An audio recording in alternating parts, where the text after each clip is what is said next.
Hello everyone welcome to my YouTube channel. এইটো ভিডিওৰ যোগেদি তোমালোকে শিকিব পাৰিবা কিদৰে এই ধৰণৰ ওয়াৰ্ড প্ৰবলেম বা সমস্যাসমূহৰ সমাধান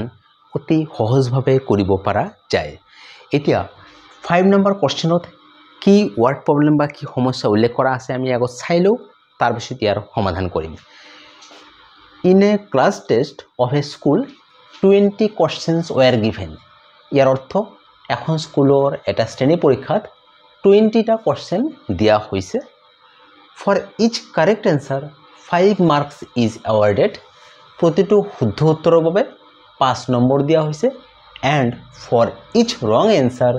-2 is awarded। আৰু প্ৰতিটো অশুদ্ধ উত্তৰৰ বাবে -2 দিয়া হৈছে। ইয়াৰ অৰ্থ যদি মই আকৌ কওঁ এইটো এই ধৰণৰ হ'ব যে এটা শ্ৰেণী পৰীক্ষাত টোটাল কোৱেশ্চন আছে 20টা আৰু যদি এটা শুদ্ধ উত্তৰৰ বাবে যদি কোনোবা শুদ্ধ উত্তৰ কৰে তাৰ কাৰণে মাৰ্কস কেনেকুৱা পাব উল্লেখ কৰা হৈছে যে প্ৰতিটো শুদ্ধ উত্তৰৰ বাবে 5 নম্বৰ আৰু প্ৰতিটো ভুল উত্তৰৰ বাবে -2 নম্বৰ। এতিয়া ইয়াৰ লগত সম্পৰ্ক থকা এটা প্ৰশ্ন ইয়াতে উল্লেখ কৰা হৈছে যে এজন ষ্টুডেন্টে answers all the questions। কোনো এজন ছাত্ৰই প্ৰতিটো মানে যিমানটা কোৱেশ্চন আছে গোটেইকেইটাৰ উত্তৰ কৰিলে। তো কোৱেশ্চন কিমানটা আছে আমি জানো 20টা question, but her 10 answers were correct। কিন্তু তাইৰ 10টা উত্তৰ শুদ্ধ হৈছে। হাউ মাচ মাৰ্কস ডিড শি স্কোৰ? তেতিয়াহ'লে তাৰ স্কোৰ কিমান বা তাইৰ প্ৰাপ্ত নম্বৰ কিমান? এইখিনি আকৌ এবাৰ তোমালোকক কৈছোঁ যে এজনী ছাত্ৰীয়ে 28বোৰ প্ৰশ্নৰ উত্তৰ কৰিছে, তাৰে ভিতৰত তাইৰ 10টা উত্তৰ শুদ্ধ হৈছে। তেতিয়াহ'লে তেওঁৰ প্ৰাপ্ত নম্বৰ কিমান হ'ব? এইটো ইয়াৰ সমাধান কিদৰে কৰোঁ তোমালোকে চাই লোৱা। আমি প্ৰথমে লিখিম যে টোটাল কোৱেশ্চন ইকুয়াল টু 20, কাৰণ টোটাল কোৱেশ্চন লিখা আছে 20। তাৰপিছত আমি লিখিম যে কাৰেক্ট অ্যান্সাৰ চাই লোৱা কিমানটা correct answer, number of correct answer equal to 10। তাৰ মানে 10টা কোৱেশ্চন শুদ্ধ হৈছে। তেতিয়াহ'লে আমি এইটো উলিয়াব পাৰিম নাম্বাৰ অফ ৰং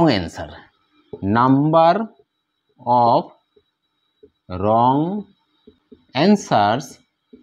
ইকুয়াল টু চাই লোৱা টোটাল কোৱেশ্চন যদি 20টা হয় তাৰে ভিতৰত যদি তেওঁৰ 10টা কাৰেক্ট হয় তেতিয়াহ'লে আমি যদি ইয়াৰ পৰা বিয়োগ কৰোঁ কিমান পাম 10। টোটাল কোৱেশ্চন 20টা হ'লে 20টাৰ ভিতৰত 10 কোৱেশ্চনস কাৰেক্ট হ'লে বাকি 10 কোৱেশ্চন ৰং হৈছে তেওঁৰ। তো আমি নাম্বাৰ অফ ৰং কোৱেশ্চন অৰ্থাৎ ৰং কোৱেশ্চনৰ সংখ্যা কিমান সেইটো আমি পাম 10। এতিয়া আমি উলিয়াই ল'ম যে কারেক্ট 10টা যে উত্তৰ কাৰেক্ট হৈছে তাৰ কাৰণে তেওঁৰ নম্বৰ কিমান হ'ব আৰু 10টা উত্তৰ যে ভুল হৈছে তাৰ কাৰণে কিমান নম্বৰ হ'ব এইটো তোমালোকে এতিয়া চাই লোৱা। এতিয়া লিখিবা marks for 10 correct answers equal to 10টা শুদ্ধ উত্তৰৰ কাৰণে নম্বৰ কিমান হ'ব। এইটো হ'ব 5 into 10 ইকুয়াল টু 50 মার্কস। এতিয়া এইটো আমি কিয় 5 into 10 কৰিলোঁ চাই লওঁ। ইয়াতে ধুনীয়াকৈ উল্লেখ কৰা আছে for each correct answer 5 marks is awarded. মানে একটা শুদ্ধ উত্তৰৰ কাৰণে 5 মাৰ্কস। কিমানটা শুদ্ধ উত্তৰ 10টা। তো এটাৰ কাৰণে যদি 5 মাৰ্কস হয় 10টা শুদ্ধ উত্তৰৰ কাৰণে তাৰ 10 টাইমস হ'ব বা 10 গুণ হ'ব। সেইকাৰণে 5ৰ লগত 10 পূৰণ হ'ব,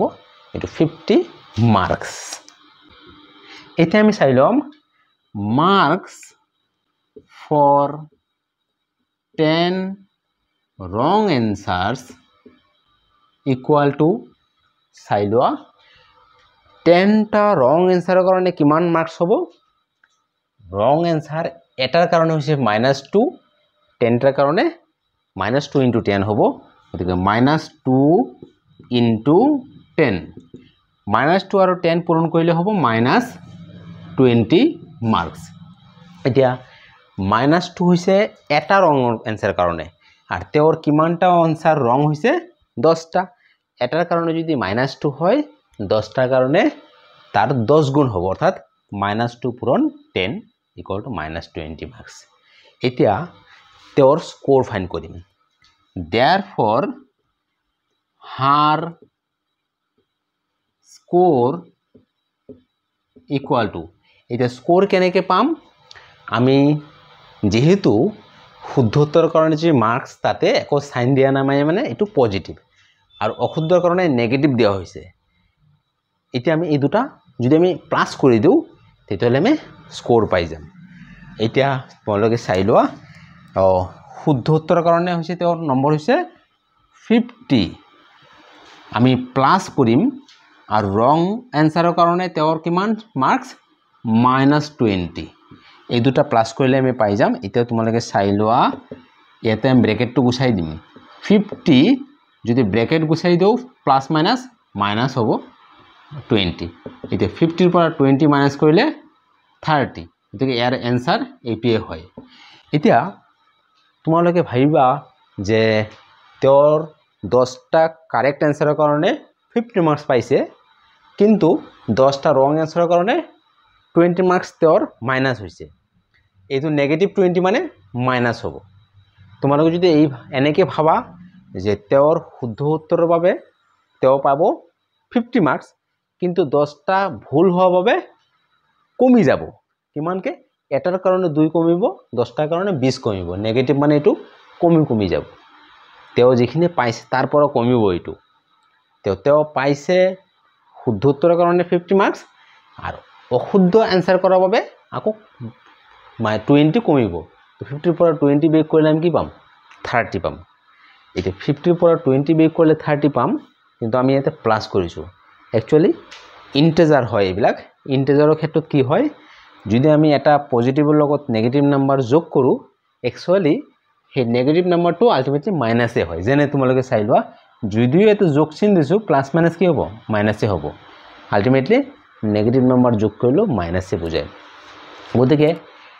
এই স্টুডেন্ট জনেৰ প্ৰাপ্ত স্কোৰ হ'ব 30 এই কোশ্চেনটোৰে আৰু এটা পাৰ্ট আছে হেতু এই 2 নম্বৰ পাৰ্ট ইয়াতে কৈছে আদাৰ student could এনসাৰ্স only 5 answers correctly which আন এজন ছাত্ৰই কেৱল মাত্ৰ 5টা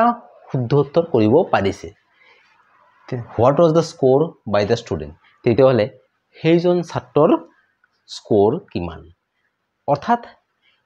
ইয়াতে উল্লেখ কৰিছে যে টোটাল কোশ্চেন তো আমি জানো 20টা কাৰণ উল্লেখ কৰা আছে টোটাল কোশ্চেন 20 কিন্তু তাৰ ভিতৰত আৰ অন্য এজন ছাত্ৰই মাত্ৰ 5টা কোশ্চেন শুদ্ধকৈ কৰিব পাৰিছে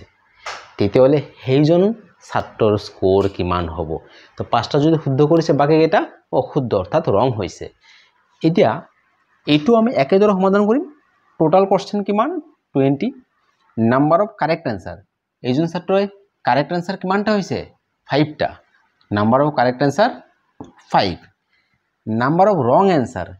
টোটাল কোশ্চেন হৈছে তোমালোকে চোৱা 20টাৰ ভিতৰত কাৰেক্ট আনসাৰ হৈছে 5টা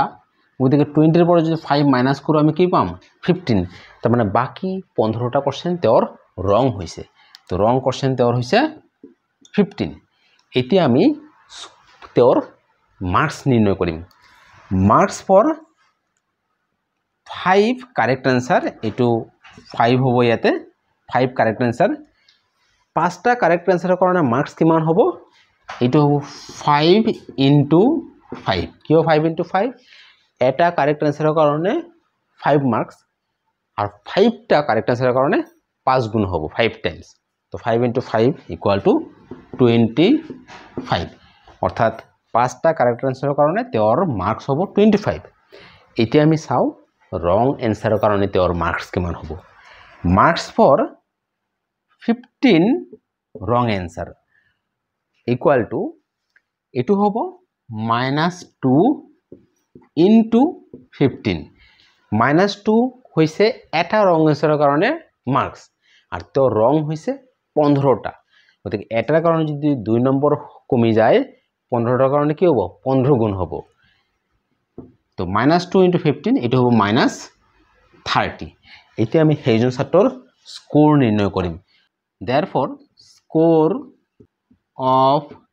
the student equal to ইয়াতো আমি কি কৰিম তোৰ শুদ্ধকৈ আনসাৰ কৰাৰ কাৰণে নম্বৰ হৈছে 25 এইটো আমি লিখিম 25 আমি তাৰ পিছত যোগ কৰিম তো ৰং আনসাৰৰ কাৰণে কিমান এইটো -30 ব্ৰেকেটত লিখিম তো তেওঁৰ শুদ্ধৰ কাৰণে 25 আৰু অশুদ্ধৰ কাৰণে -30 এইটো যদি আমি যোগ কৰো এতিয়া আমি কি পাম চাই লোৱা ইয়াতে আমি এই ব্ৰেকেটটো গুছাই দিম আৰু ইয়াতে দুটা চিন আছে এটা দুটা চিন একেলগে থাকিলে পূৰণ কৰিব লাগে প্লাস আৰু মাইনাস পূৰণ কৰিলে মাইনাস চিন হ'ব -30 এতিয়া 25 ৰ পৰা 30 বিয়োগ নহব 30 ৰ পৰা 25 বিয়োগ কৰিব লাগিব তোমালোকে চাই লোৱা 25 ৰ একো চিন নাই মানে একচুয়ালি একো চিন নথকা মানে প্লাস চিন থাকে এতিয়া 25 ৰ চিন হৈছে প্লাস 30 ৰ চিন মাইনাস দুটা সংখ্যাৰ যদি বেলেগ বেলেগ চিন থাকে তেতিয়াহলে বিয়োগ কৰিব লাগে 30 ৰ পৰা 25 বিয়োগ কৰিলে হ'ব 5 আৰু এই 5 ৰ আগত কি চিন হ'ব তোমালোকে চাবা এই দুটাৰ মাজত দেখাত যেটো ডাঙৰ যেনেকৈ ডাঙৰ 30 ৰ যি চিন উত্তৰ আগত হেতু চিন হ'ব গতিকে আমাৰ आंसर এইটোৱে হ'ব এতিয়া তোমালোকে চোৱাচোন এজন ছাত্ৰই 5টা কাৰেক্ট আনসাৰৰ কাৰণে তেওঁ 25 মাৰ্কস পাইছিল কিন্তু 15টা ৰং হোৱাৰ কাৰণে তেওঁৰ 30 মাৰ্কস কমি যাব তো 25 ৰ পৰা 30 মাৰ্কস কমি গলে তেওঁৰ মাৰ্কস হ'ব -5 তাৰ মানে তেওঁৰ একচুয়ালি -5 মানে কি এটো 0 তকৈও কম